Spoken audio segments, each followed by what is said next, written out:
নমস্কার বন্ধুরা, চলে এলাম আর একটা নতুন ভিডিও নিয়ে তোমাদের সামনে। নন্দী ব্লগ অ্যান্ড কিচেন আমার ইউটিউব চ্যানেল আর আমার প্রোফাইল রীতা নন্দী। তোমাদের সবাইকে স্বাগত। তা আমি আজকে যে রেসিপিটা বানিয়েছি সেটা ছিল পনিরের একটা তরকারি। পনিরের তরকারি যেটাকে বলা হয়, তা পনিরের তরকারিটা আমি কীভাবে রান্না করবো চলো দেখে নিই সেটা।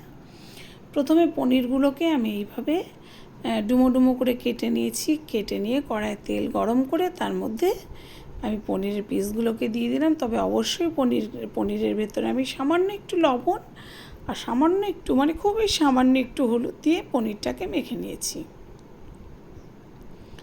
এবার এই তেলের মধ্যে দিয়ে দিয়েছি আমি পনিরগুলোকে। পনিরটাকে একটু খুব ভালোভাবে নাড়াচাড়া করে আমি ভেজে নেব। তবে খুব শক্ত করে আমি ভাজবো না, যাতে পনিরটা খুব শক্ত হয়ে যায় সেভাবে আমি ভাজবো না। তো এই যে এইভাবে ভেজে কিন্তু আমি পনিরটাকে নামিয়ে নিচ্ছি।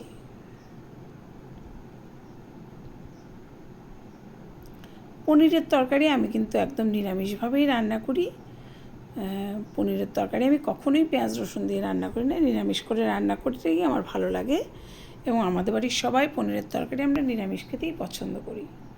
তো এবার কড়াইয়ে তেলটা আবার দিয়ে দিলাম, একটু জিরে ফোড়ন দিয়ে দিলাম।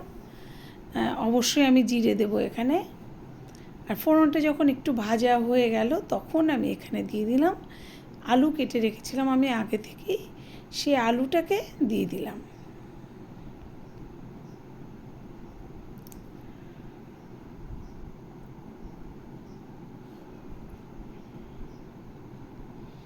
এবার আলুটাকে কিন্তু আমি খুব সুন্দর করে একটু ভাজা ভাজা করে নেব, লাল লাল করে।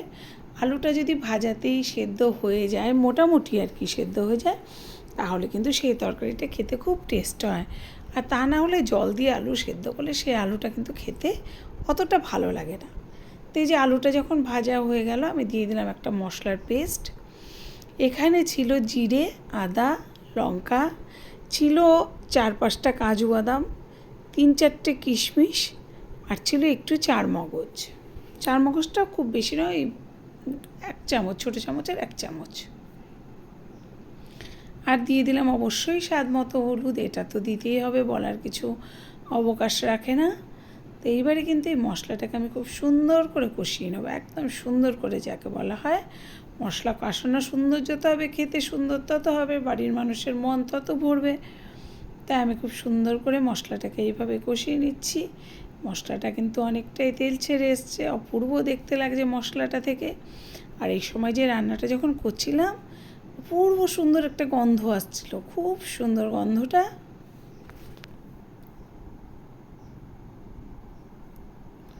তো এইবারে মশলাটা যখন কষানো হয়ে গেছে, আমি দিয়ে দিলাম জল।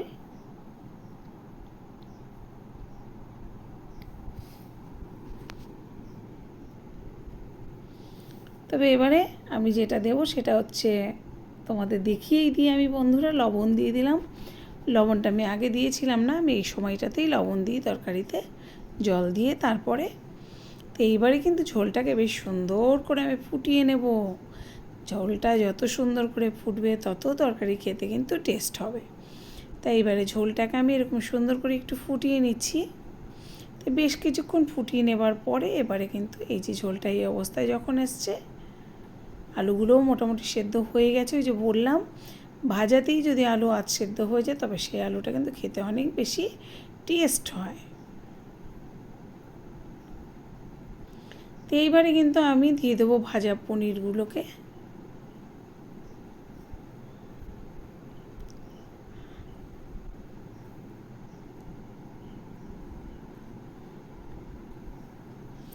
এই ঝোলটাকে কিন্তু আমি বেশ কিছুক্ষণ ফুটিয়ে নিলাম। এখন এই যে এই অবস্থায় এসছে, বেশ ভালো লাগছে দেখতে। এবং সামান্য একটু চিনি আমি দিয়ে দিলাম। পনিরের তরকারিতে কিন্তু একটু চিনি দিতে হয়, তাহলে বেশ চিনি নুনের ব্যালেন্সটা সুন্দর হয় এবং পাঁচের ভাবটা মোটেও কিছু থাকে না।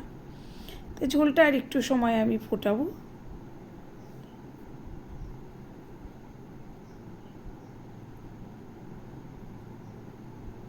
তবে এইভাবে পনিরের তরকারি কিন্তু সত্যি খেতে খুব স্বাদ হয়।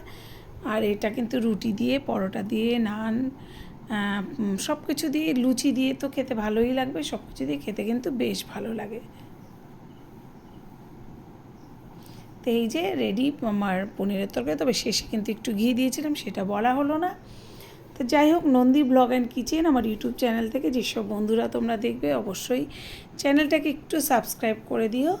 আর আমার প্রোফাইল রীতা নন্দী থেকে যারা দেখবে অবশ্যই লাইক কমেন্ট করো, আর অবশ্যই তোমাদের কাছের মানুষদের কাছে একটু শেয়ার করে দিও। দেখা হবে পরের ভিডিও নিয়ে। তোমাদের সবাইকে টাটা।